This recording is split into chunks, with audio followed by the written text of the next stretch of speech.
Hello guys, আপনাদের মাঝে new blog নিয়ে আসলাম আমাদের চ্যানেলে। তো আপনারা আমাদের সাথে থাকুন।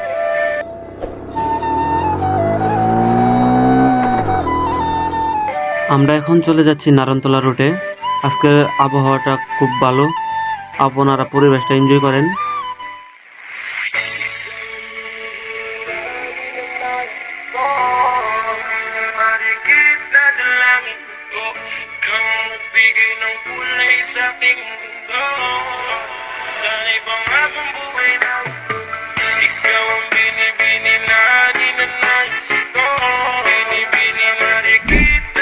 এখন হচ্ছে আমরা যাব বাথুনগর পিকনিক পার্কে।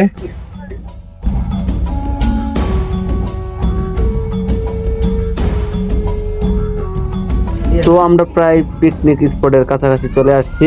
চারদিকের পরিবেশ যেন প্রকৃতিকে নতুন করে তুলেছে। তো সতর্ক একটি বার্তা দিয়ে দিই আপনাদের, বিশেষ করে যারা শহর থেকে আসবেন তাদের জন্য, বাইক নিয়ে যারা আসেন তাদের জন্য একটু রিস্কি হয়ে যাবে। অবশ্যই আপনারা বৃষ্টির দিন ছাড়া আসবেন। আজকে হচ্ছে ঈদের দিন, তাই এখানে একটু জাম মনে হচ্ছে। তো আপনারা অন্য সময় আসলে আশা করি এমন হবে না। তারপর আমরা টিকিট নিয়ে ভিতরে প্রবেশ করব। সুনামগঞ্জ বাচ্চুনগর ভারত সীমান্তে ঘেঁষা এই পাহাড় চূড়া থেকে প্রাকৃতিক যেন সৌন্দর্যের এক নীলাভূমি। বাচ্চুনগরের পিকনিক স্পট যেন সবুজ পাহাড়ে সারি নির্মল। যতই আমরা সামনে এগোচ্ছি পাহাড় যেন ততই আমাদের থেকে দূরে সরে যাচ্ছে।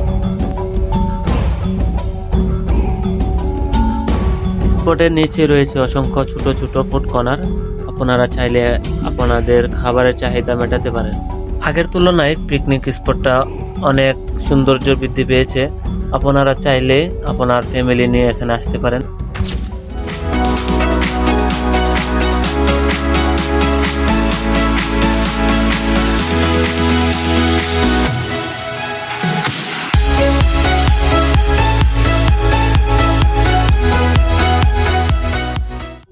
পাশেই রয়েছে ইন্ডিয়া বর্ডার। তো আপনারা কেউ সীমান্ত অতিক্রম করার চেষ্টা করবেন না, বিএসএফের ঝামেলায় পড়তে পারেন।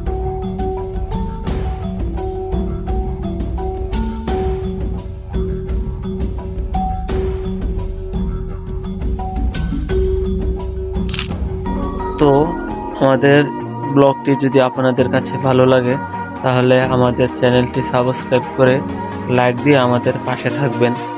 কারণ হচ্ছে আমরা আপনাদের উৎসাহ পেলে আমরা ভিডিও বানিয়ে থাকি। সবাইকে অসংখ্য ধন্যবাদ জানিয়ে আমাদের বিদায় নিতে হচ্ছে। আল্লাহ হাফেজ।